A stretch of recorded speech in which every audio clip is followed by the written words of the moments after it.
Hello and welcome to Module 2 of Foreign Exchange.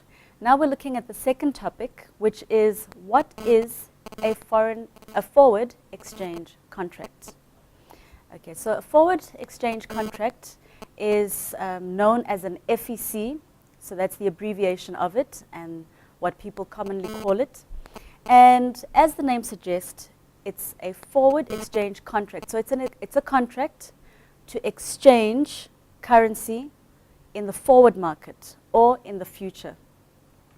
So today, two parties would agree on the amount of currency to exchange, the types of currency pairs, the exchange rate, and also the future date, which is the settlement date or the delivery date. And then in the future, the exchange would happen. And what is the aim of an FEC? So why would you use an FEC?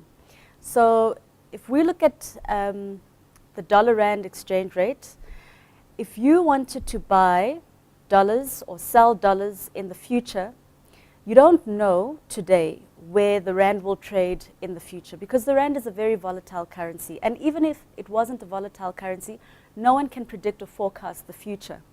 But through an FEC, a forward exchange contract, it gives you some certainty because you can then today secure a rate at which you will transact in the future.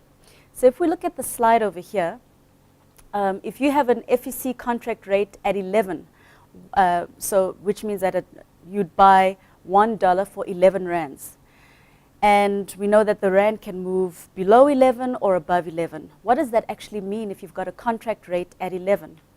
So if on a particular day the dollar rand is trading at 13, if you were going to be buying dollars and you've secured an FEC at 11, you will be buying your dollars at 11 rands per dollar, when the rest of the market who buy at spot on that day will be buying at 13 rands per dollar.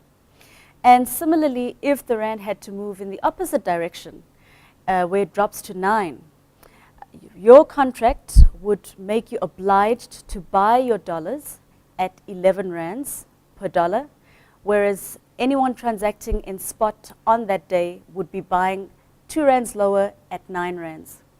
So, you know, like I said, you can't predict the future. So this is one way to secure a rate, and it helps with managing cash flows because you know what you're going to be paying in the future, instead of taking the risk, because you never know whether the rand will move in your favor or not in your favor.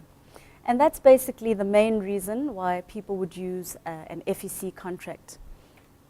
And that brings us to the end of that topic.